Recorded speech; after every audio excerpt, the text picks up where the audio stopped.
son nom soit glorifié. Sans plus tarder, je vous invite à ouvrir l'Écriture. Jean, chapitre 7, verset 37. Vous savez que nous sommes depuis début janvier sur ce thème, ce sujet de la bénédiction, que nous découvrons entre autres dans cette période de Jean, chapitre 7, avec la fête des cabanes. Alors, la semaine dernière, les dernières semaines, on avait parlé de la cérémonie, la célébration de l'eau. Voilà, et Jésus qui dit « Venez à moi, vous tous qui avez soif ». La semaine dernière, nous avons vu celle de la lumière, et Jésus qui plus tard dit « Je suis la lumière du monde », qui bénira cette femme qui avait été surprise en flagrant délit d'adultère, qui la pardonnera aux yeux de toutes et de tous, et puis qui rendra aussi la vue au chapitre 9 à cet homme aveuglé. J'aimerais donc poursuivre avec vous sur ce sujet, sur cette période. On le disait, Soukhot, c'était... la fête des cabanes, c'était pendant une période et un changement de saison. On allait passer d'une saison à une autre, d'une période à une autre. Et nous sommes passés d'une période à une autre, de 2021 à 2022. Et nous voulons encore nous approcher de Jésus pour recevoir là où les bénédictions qu'il a à nous accorder. Nous lisons Jean 7, 37.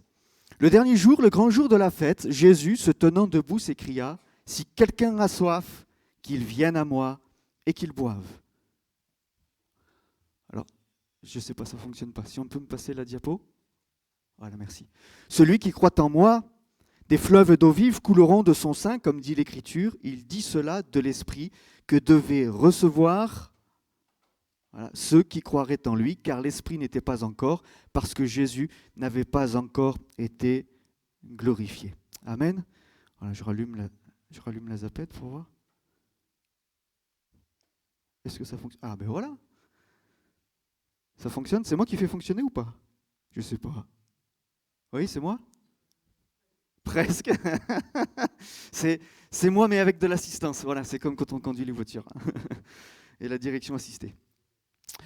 On poursuit donc sur notre thème de la bénédiction. Et je vous avais dit, entre autres, il y avait différentes cérémonies, différents rituels durant cette période, durant cette fête des cabanes. Il y avait celle de l'eau, il y avait celle de la lumière, il y en avait d'autres encore, mais pour ce qui nous concerne, en ce temps-là, je passerai. Mais il y avait un autre rituel, c'est celui, comme vous pouvez le voir, des sacrifices. Lors de cette fête, entre autres, 70 taureaux étaient sacrifiés au temple, comme le préconisait le livre des Nombres. Voilà. Chapitre 29, vous pourrez le relire, et vous trouverez aussi des textes relatifs à cette période-là dans le livre du Deutéronome.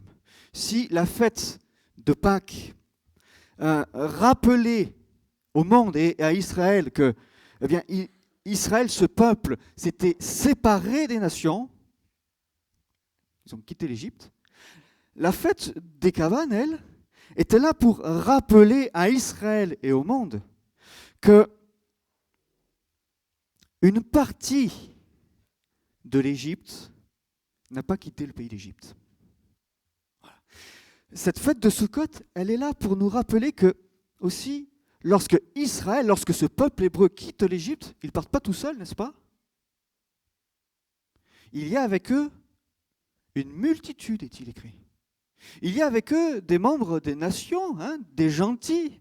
Il y a avec eux des Égyptiens qui les ont suivis, et peut-être d'autres nationalités qui les ont accompagnés et qui ont avec eux marché pendant 40 années dans le désert et qui sont avec eux plus tard rentrés dans le pays de Canaan.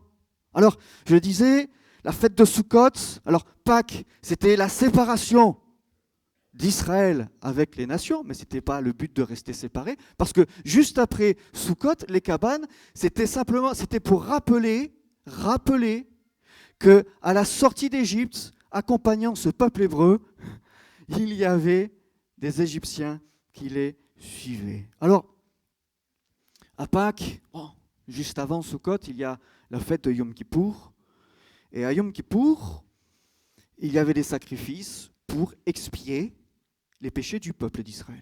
On est d'accord?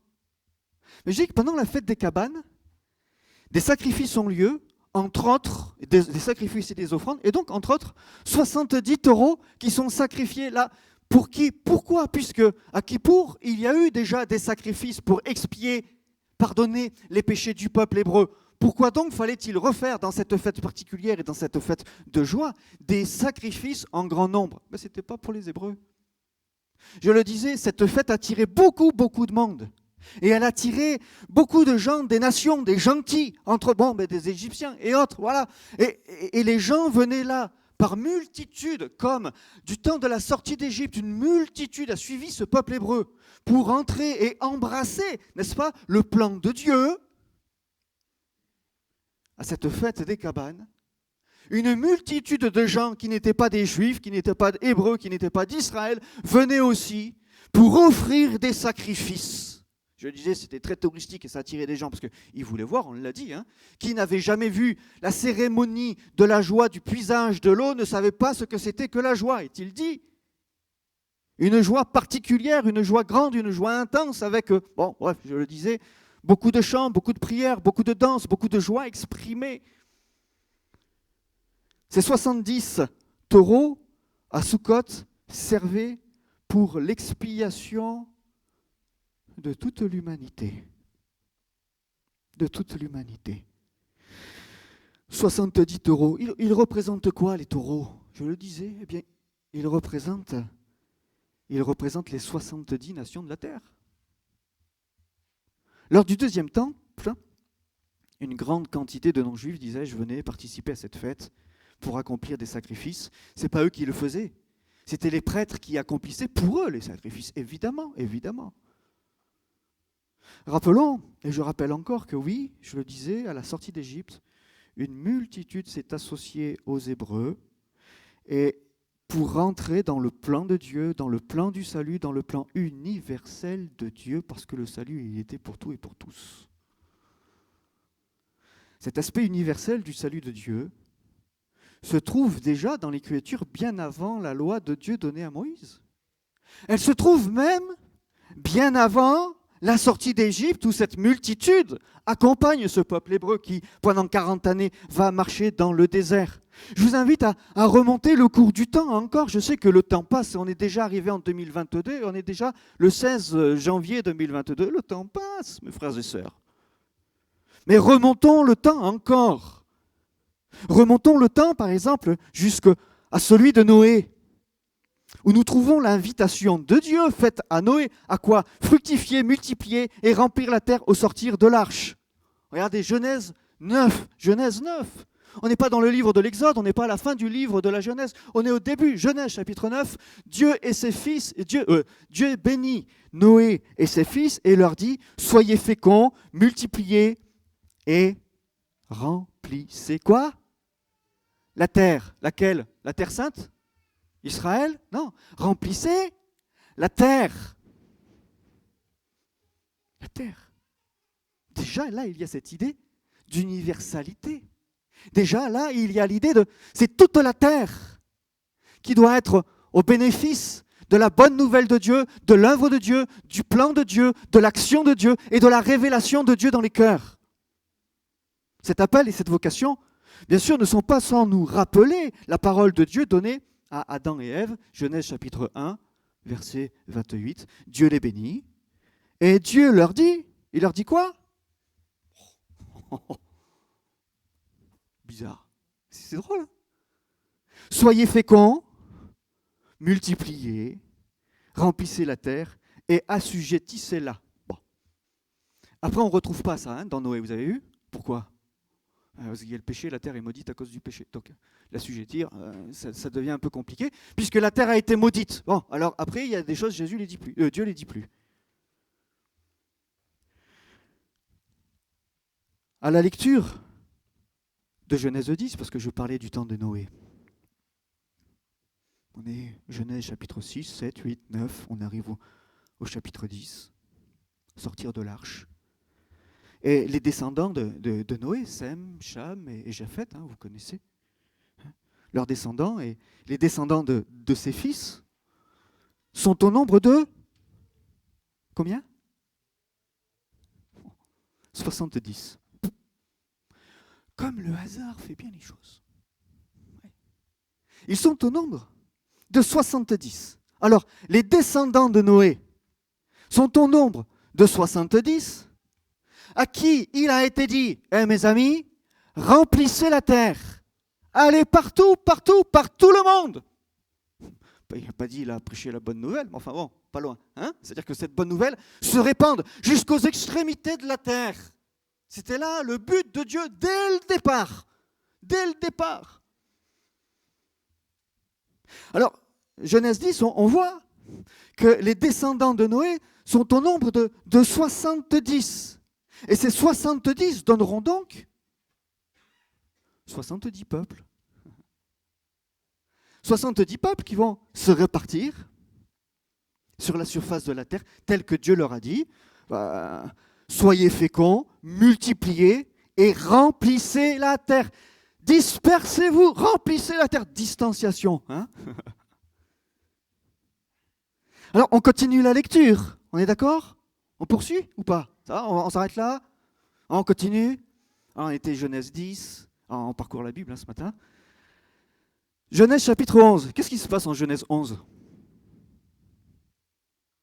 Il se passe quoi, Genèse 11? Qu'est-ce que j'ai mis là? J'ai rien mis qui puisse vous donner un indice. C'est fait exprès. Genèse 11. Bon, la tour de Babel, non? La tour de Babel.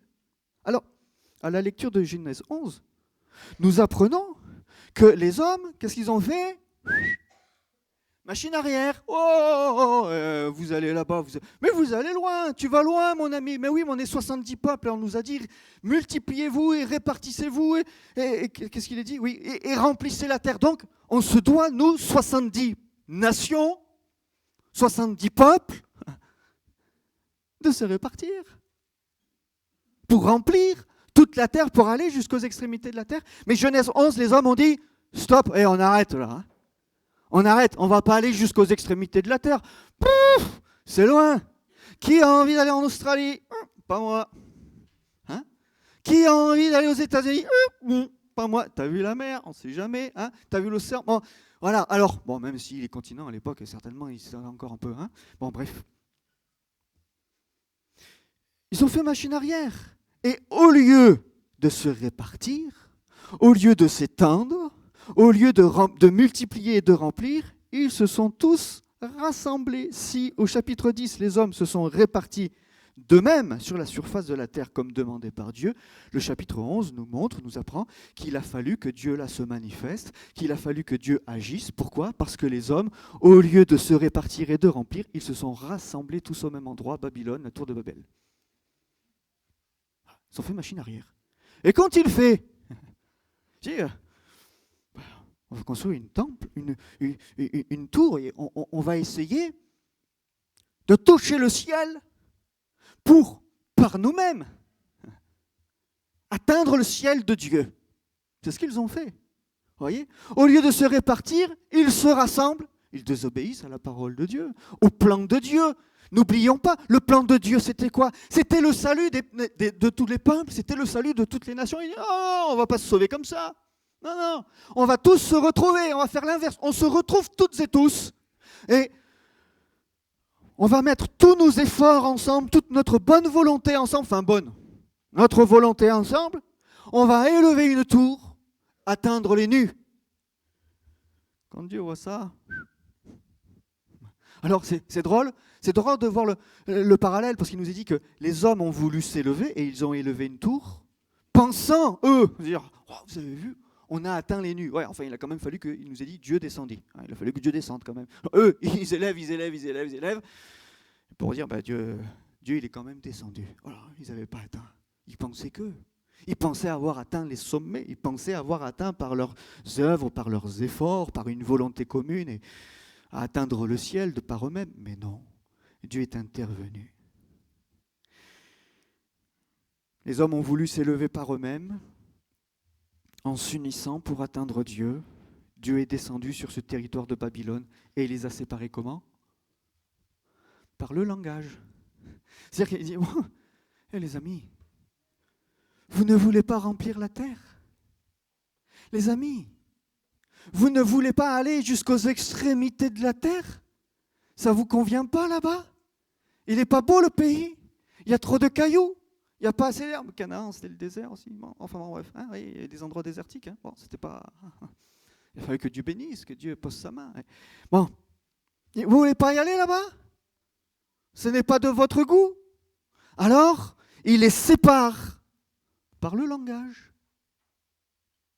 Il les sépare par le langage. Et ainsi, il a fallu que ces hommes et ces femmes, jeunes et moins jeunes, se retrouvent comment? Par le langage. Mais ne se comprenant plus avec son voisin, sa voisine, etc., ce que les hommes n'ont pas voulu faire en obéissant simplement à la parole de Dieu, Dieu les a invités à le faire autrement, par la parole.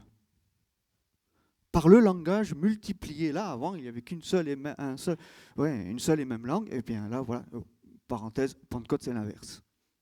C'est le processus inverse. Je referme la parenthèse. Alors là, ils se sont répartis. Et ce qui fait que, au Japon, il y a des Japonais qui parlent japonais.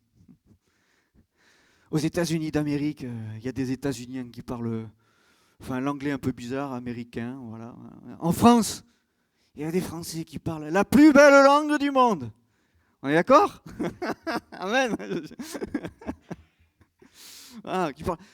Allez, ok, en Sicile, il y a des Siciliens et des Siciliens qui parlent le sicilien et peut-être un peu l'italien. Bon, bref, voilà. Hein. Mais voyez? Et voilà que sont nés les peuples et sont nées les nations. C'est ainsi qu'il y eut 70 langues différentes. 70 langues différentes. Les hommes se sont donc retrouvés par le langage, se sont séparés, se sont répartis sur toute la terre, tel que Dieu l'avait déjà avant demandé, annoncé. Poursuis un petit peu avant de revenir à Jean 7, mais il me semble qu'il était important de comprendre le contexte et le pourquoi des 70. Au chapitre... J'ai gardé ça, moi. Pardon.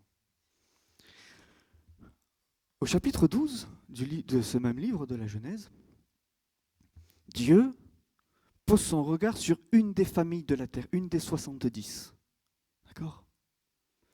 Sur la famille de Shem, fils de Noé, qui a eu pour descendant Abraham. Abraham qui a été invité à quitter son pays, à quitter les siens. Je le disais il y a, je ne sais plus quand, il y a quelques mois, il y a plusieurs mois certainement, lorsqu'Abraham quitte son pays, ce n'est pas parce que Dieu dit oh, « toi t'es pur, toi, ils sont impurs, c'est par toi, tu ne vas pas aller habiter avec eux. » Ce n'est pas des gens fiables, ce n'est pas des gens bien. Toi t'es bien, alors quitte-les, sépare-toi d'avec eux. Non, non, non, ce n'est pas du tout pour ça.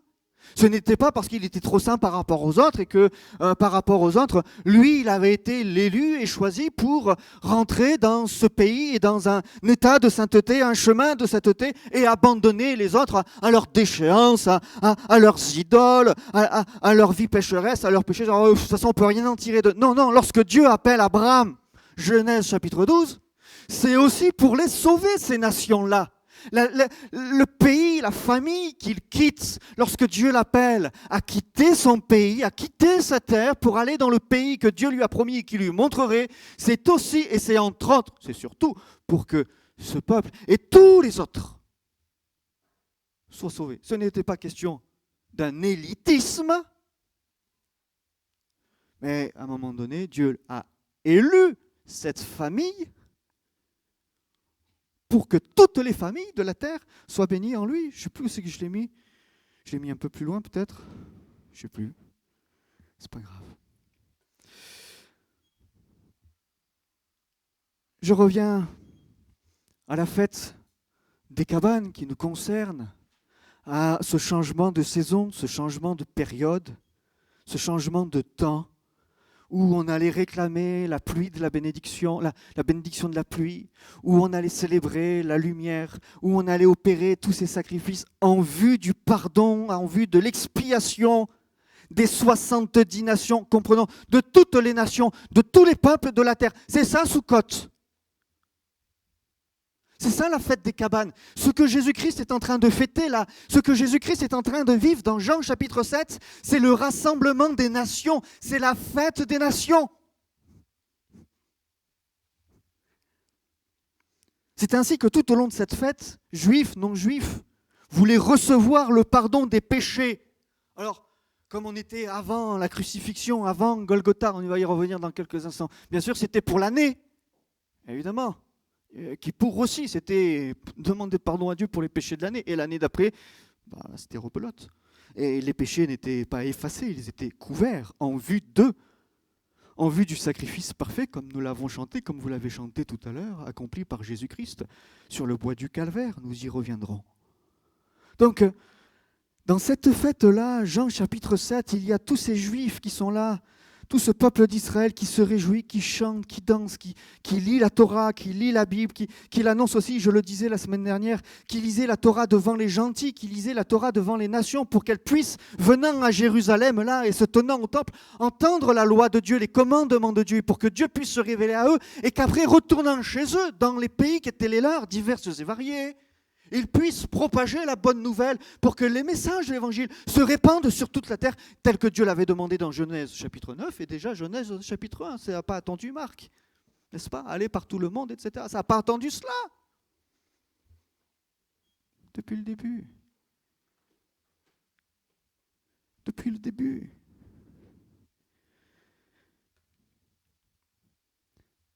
Voilà, entre autres, l'un des psaumes qu'il lisait, qu'il chantait. Ô Éternel, accorde le salut. Ô Éternel, donne la postérité. Béni soit celui qui vient au nom de l'Éternel. Vous vous rendez compte? C'est ce qu'ils sont en train de dire, de chanter dans les rues, dans le temple. C'est ce qu'ils récitent le soir dans leur soukha, dans leur cabane. Béni soit celui qui vient au nom de l'Éternel. Nous vous bénissons de la maison de l'Éternel. Qui? Nous vous bénissons qui de la maison de l'Éternel? Mais les nations. L'Éternel est Dieu. Et il nous éclaire. Attachez la victime avec les liens. Amenez-la jusqu'aux cornes de l'autel. Tu es mon Dieu et je te louerai. Mon Dieu, je t'exalterai. Voilà ce qui est chanté. Voilà ce qui est proclamé. Ils appellent là et ils demandent là le salut de Dieu. Ils demandent là donc quoi? La venue du Messie.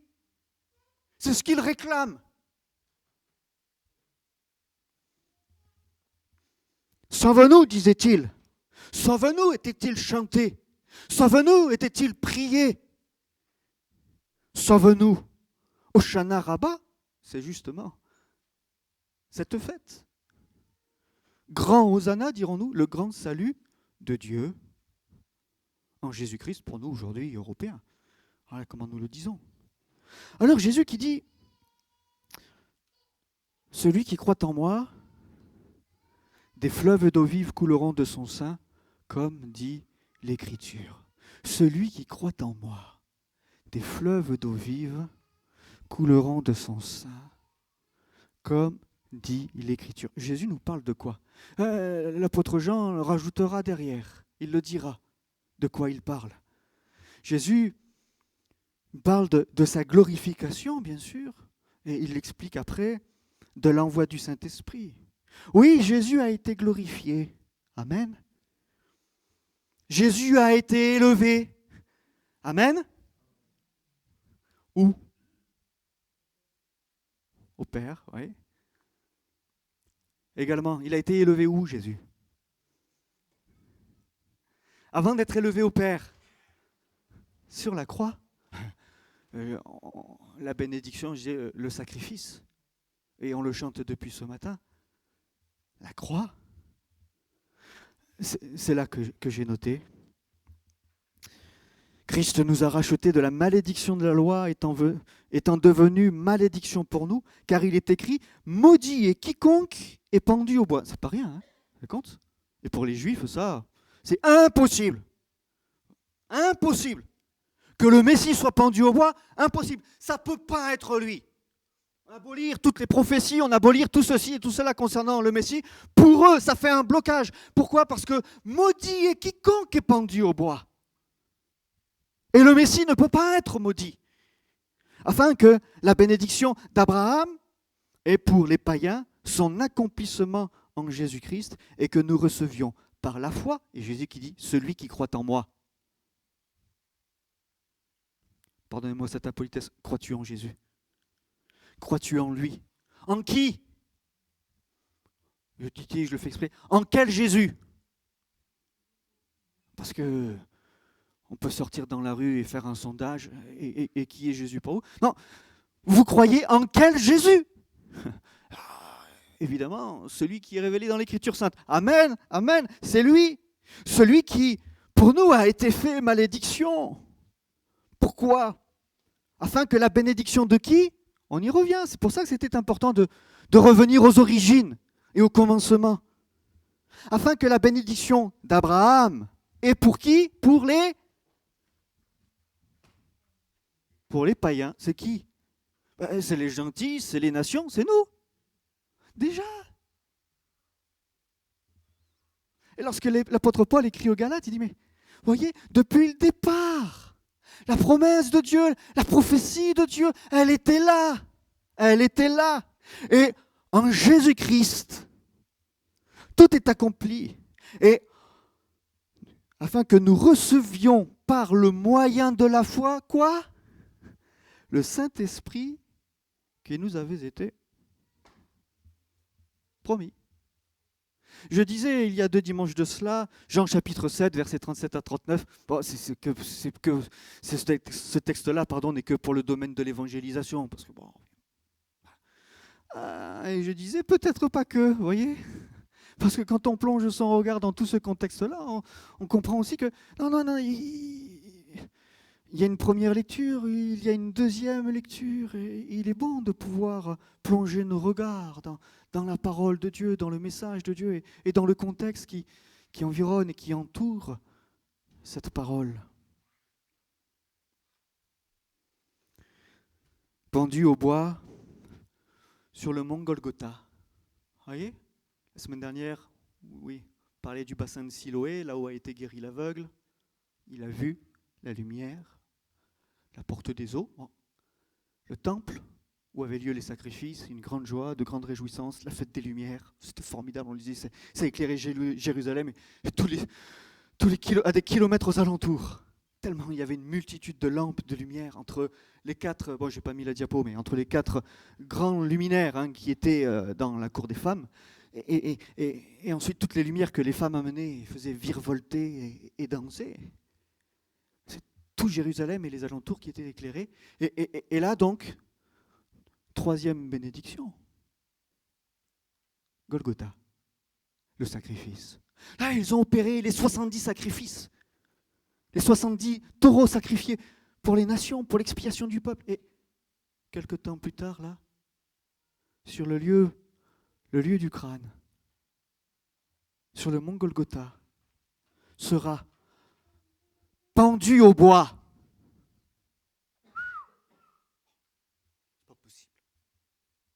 C'est pas possible. Pendu au bois. Celui qui croit en moi, des fleuves d'eau vive couleront de son sein, comme dit l'Écriture. Il dit cela de l'Esprit que devait recevoir ceux qui croiraient en lui. Crois-tu en moi? Jésus pendu au bois sur le mont Golgotha. Non, ce sacrifice-là ne pouvait pas avoir lieu dans le temple. Ce sacrifice-là ne pouvait pas avoir lieu dans les murs de Jérusalem. Parce que Jésus, le Christ, l'agneau de Dieu qui ôte les péchés du monde, comme l'avait déjà annoncé Jean-Baptiste, a été rejeté, refusé en tant que Messie, en tant que Christ. Alors, dehors,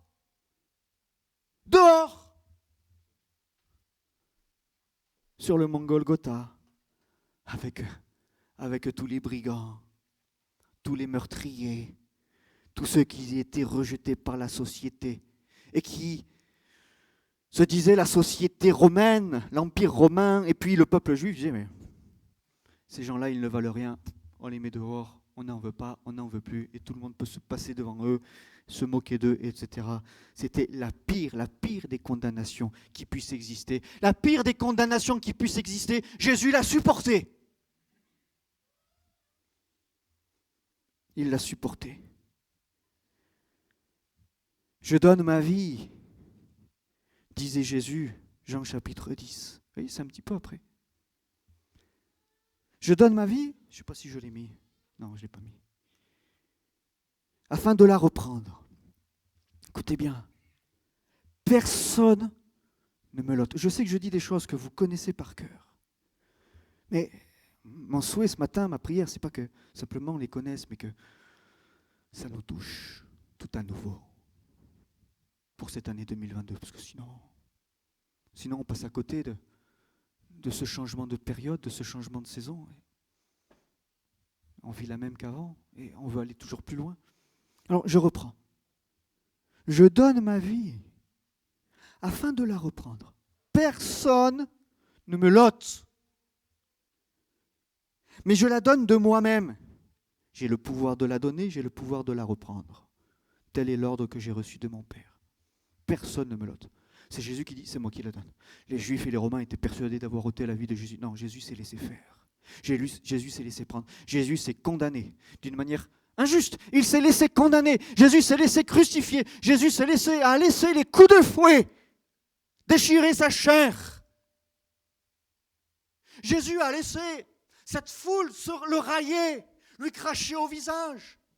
Jésus a laissé ces injures, ce mépris. Jésus a laissé cette moquerie de planter sur sa tête une couronne d'épines. Il l'a laissé.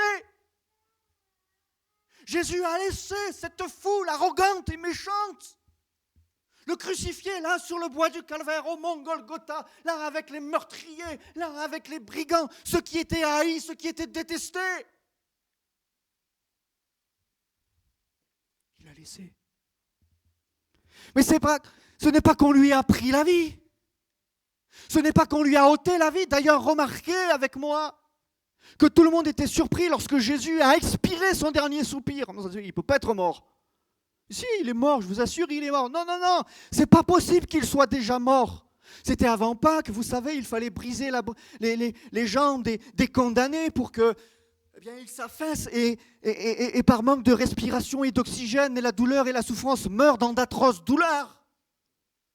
Et là, on vient faire connaître aux autorités, vous savez, celui qui a été crucifié là entre les deux brigands, là.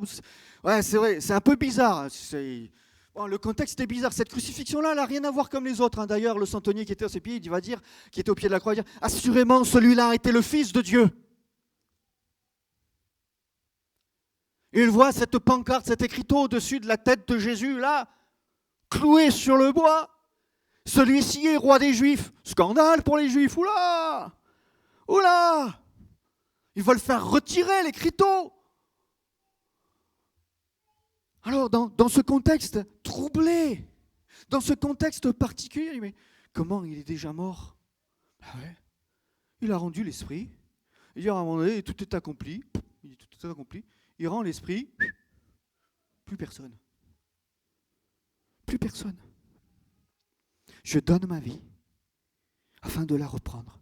Personne ne me l'ôte, mais je la donne de moi-même. Quand il accomplit, comme il dit, toute l'écriture, alors il rend son dernier esprit par son dernier soupir. Et il dit, je remets mon esprit entre tes mains. Je remets mon esprit, dit Jésus, entre tes mains. Par cette parole et ce dernier soupir, il rend l'esprit, il donne l'esprit. Jean chapitre 7, verset 38. Celui qui croit en moi, des fleuves d'eau vive couleront de son sein, comme dit l'Écriture, et il dit cela de l'esprit que devaient recevoir ceux qui croiraient en lui. Oh, c'est relié à Jean 7. C'est relié à la fête des cabanes. C'est relié à l'invitation de Jésus. L'esprit, dont l'eau de Soukhot, puisqu'on le disait, il y a la célébration de l'eau, l'appel de l'eau, la prière pour recevoir l'eau. L'esprit, dont l'eau de Soukhot était l'image, Jésus va le répandre là. Il le répand devant ce peuple d'Israël, mais aussi devant les nations. Il le donne. Il le donne. Alors je disais, afin de s'assurer que Jésus était bien mort, trop tôt, comme le pensait tout le monde, je vais dire beaucoup, mais en fait c'est tout le monde qui pensait qu'il était mort trop tôt. Il y a un soldat romain, qu'est-ce qu'il va faire ? Il lui perce le côté, il lui perce le cœur, duquel vont sortir quoi ? C'est bizarre. De l'eau et du sang. C'est quoi ça ? Pourquoi il y a de l'eau ? Pourquoi est-ce qu'il sort de l'eau et il sort du sang ? Mais c'est l'eau de la vie dont Jésus avait parlé à Soukhot, à la fête des cabanes. C'est cette eau-là. Voyez, il dit cela, celui qui croit en moi, des fleuves d'eau vive couleront de son sein. Oui, il y a des fleuves d'eau, il y a de l'eau qui sort de sa chair, de son cœur. Là, sur le mont Golgotha, il y a de l'eau qui se répand de lui. L'eau de la vie, il donne la vie. Et dit-il, il donne la vie à qui il veut, à toutes et tous. Cette eau se répand là. Elle sort de son sein pour se répandre sur toute la terre, pour abreuver la terre, pour sauver, racheter et apporter ce si grand salut qui était chanté, qui était demandé, qui était prié. À qui? À Israël, oui, à toutes les nations. Soukhot, la fête des nations. Entre autres, enfin je dis ça comme ça, mais c'était la fête des cabanes, on est d'accord, mais c'était là où toutes les nations se retrouvaient.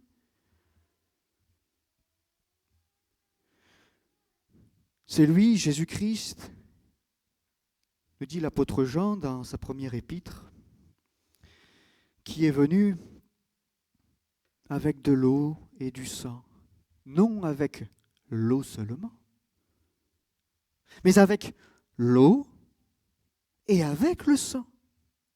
Et c'est l'Esprit qui rend témoignage, parce que l'Esprit est la vérité. Car il y en a trois qui rendent témoignage, et figurez-vous que ces trois, là encore, comme de par hasard, c'est l'esprit, l'eau et le sang. Merci Seigneur. Et il nous a dit, les trois sont d'accord. Les trois sont d'accord. Si vous cherchez, c'est 1 Jean chapitre 5, versets 6 à 8. Voilà. Les trois sont d'accord. L'esprit, l'eau et le sang. Cette eau de la vie, de l'esprit, qui est manifestée, qui est donnée, c'est quoi? Il disait, il fallait qu'il soit glorifié. Oui, Jésus, là, est glorifié. Et sur la croix, quand bien même les hommes pourraient dire il est maudit, en vérité, il était glorifié. Jésus n'a pas subi la croix. Jésus y est monté en dominant la croix. Souvenez-vous, Gethsémane, là où, se jetant à terre à trois reprises, il va dire, mon Dieu, si cette coupe pouvait s'éloigner de moi, si cette coupe, toutefois, non pas ma volonté, mais que ta volonté soit faite. Et là, tout son physique, son corps, en raison de ce qui va se produire, tout est en train de lâcher, de l'abandonner. Sa sueur devient comme des grumeaux de sang. Il souffre et il connaît une douleur que aucune autre n'a pu connaître et ne connaîtra jamais sur cette terre. Douleur physique, bien sûr, douleur morale, évidemment, douleur spirituelle. Il sait qu'il va être séparé de son Père. Il ne l'a jamais été, jamais.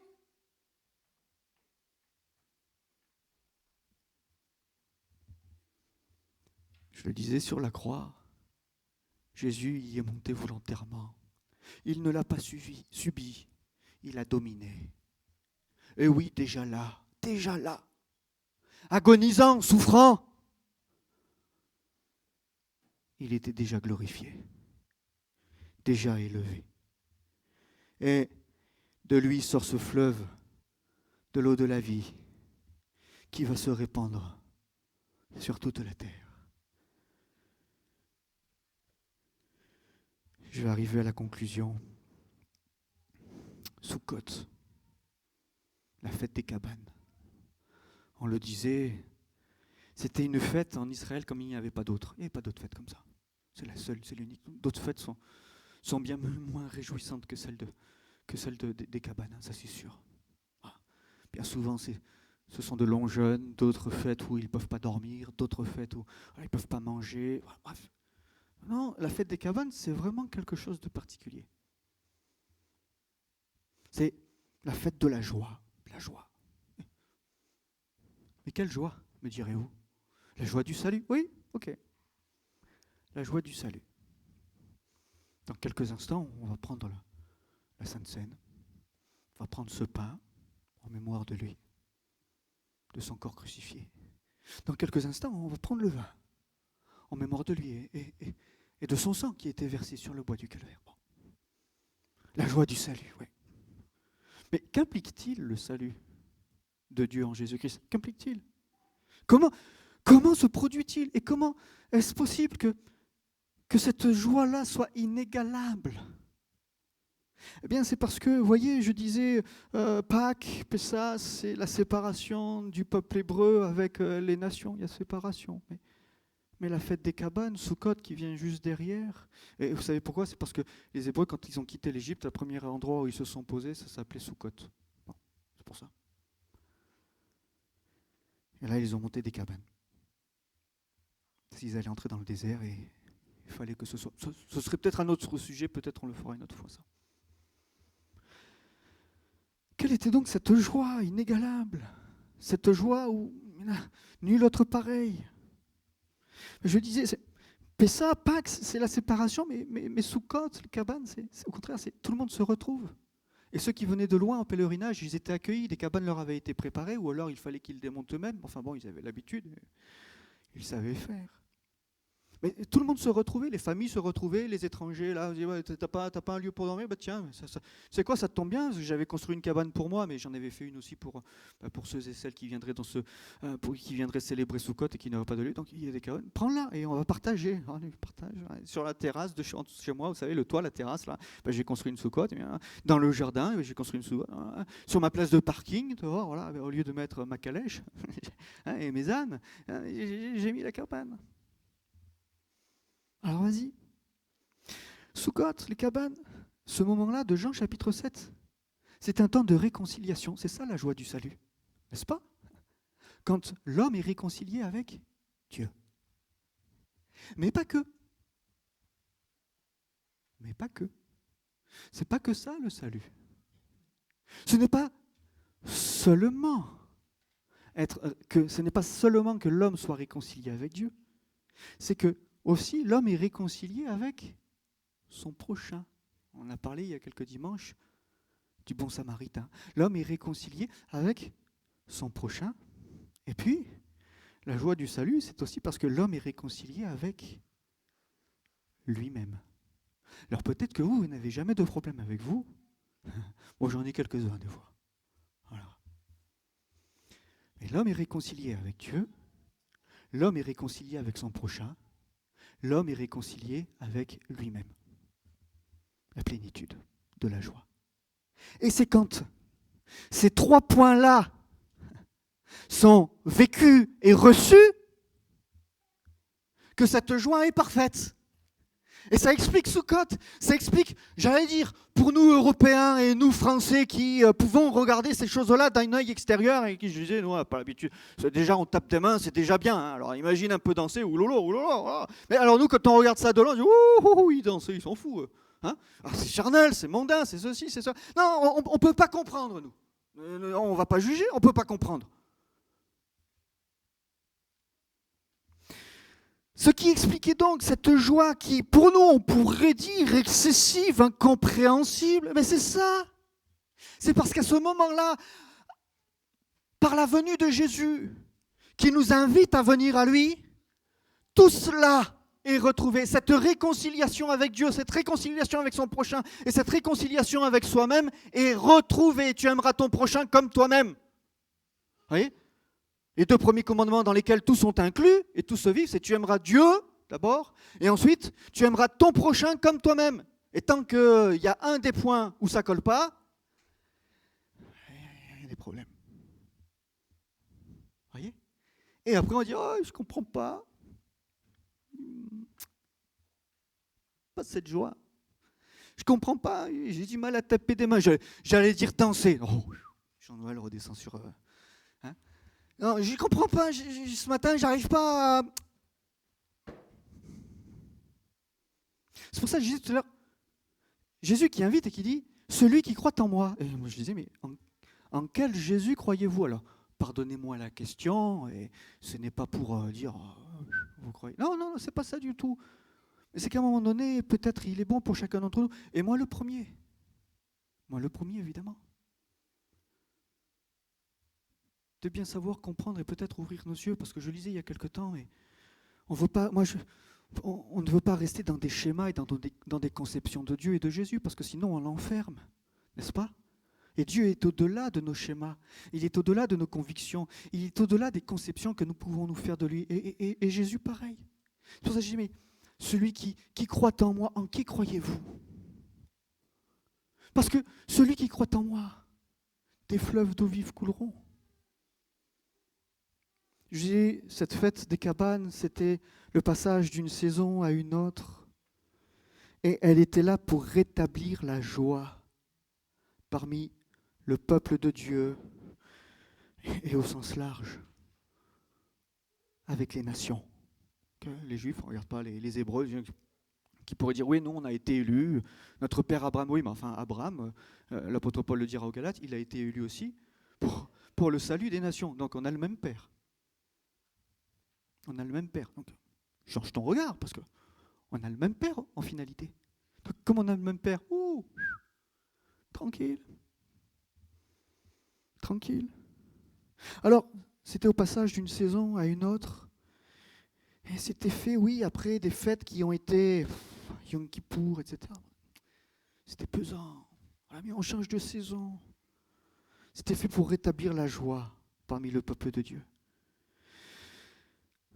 Cette fête des cabanes nous enseigne, entre autres, avec les cérémonies du puisage de l'eau, des lumières et des sacrifices tels que nous les avons considérés ces 3 derniers dimanches, que nous avons quoi? Nous avons une joyeuse espérance. Mes frères et sœurs, vous avez une joyeuse espérance. Je redis, vous avez une joyeuse espérance. Alors, que dirais-je en ce début d'année 2022? Espérer. Je dis, mais qu'est-ce que je peux vous souhaiter? La bénédiction, quelle bénédiction? Celle-là, évidemment. Celle-là. Et rappelez simplement que, oui, on sait ces choses, enfin, qu'elles nous pénètrent, qu'elles nous renouvellent. L'intelligence renouvelée, disait l'apôtre Paul, il faut que ce soit renouvelé. C'est bon de savoir, c'est bien de savoir, mais il faut un renouvellement. Sans quoi, ça devient sec.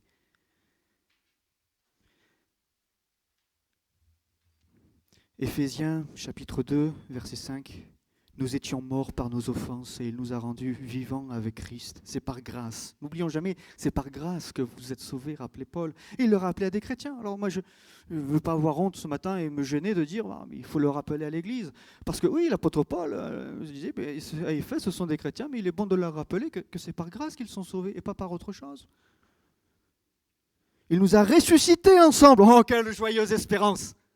Amen. Et il nous a fait asseoir ensemble. Où? Dans les lieux célestes en Jésus-Christ. Parce qu'aujourd'hui, Jésus, comme quelqu'un le disait, il est glorifié et élevé dans son ciel, sur son trône, et il règne. Bon, n'oublions pas, il régnait déjà sur la croix, en vérité. Il dominait tout. La preuve, c'est lui qui décide du moment où il part. Il dominait tout, il gérait tout. Il régnait là, déjà. Alors il nous a fait asseoir ensemble dans les lieux célestes en Jésus-Christ, afin de montrer dans les siècles à venir l'infinie richesse de sa grâce par sa bonté envers nous en Jésus-Christ. C'est par la grâce que vous êtes sauvés, par le moyen de la foi. Cela ne vient pas de vous, c'est le don de Dieu, ce n'est point par les œuvres, afin que personne ne se glorifie. Et nous bénissons Dieu, parce que sinon, personne d'entre nous ne pourrait être sauvé. Personne. Aucun. Si c'était par les œuvres, on serait tous perdus, condamnés, et on n'aurait plus cette joyeuse espérance. Et pour cela, pour vivre ces choses, il fallait que le peuple, et il fallait que les nations, rendez-vous compte, il faisait un pèlerinage, les nations aussi. Il fallait quoi? Peut-être j'en reparlerai dans quelques temps. Il fallait qu'ils sortent de leur maison. Parce que là aussi, il y a tout un message avec les cabanes, sur lesquels je ne me suis pas attardé ces derniers dimanches. Il y a tout un message. Il fallait qu'ils sortent de leur maison. Ça veut dire quoi? Mes frères et mes sœurs, j'anticipe au cas où, et puis si je ne le fais pas, si je ne l'aborde pas, au moins je l'aurais dit là. Il faut que l'on sorte de notre confort. Oui. C'est ça, sortir des maisons. Ils ne pouvaient plus dormir pendant toute cette fête-là dans leur maison. Il fallait dormir dans la cabane, dans une cabane faite de bois, de branchages, etc. Peut-être y reverrons-nous, donc je ne veux pas aller trop loin là-dessus, puis le temps passe, mais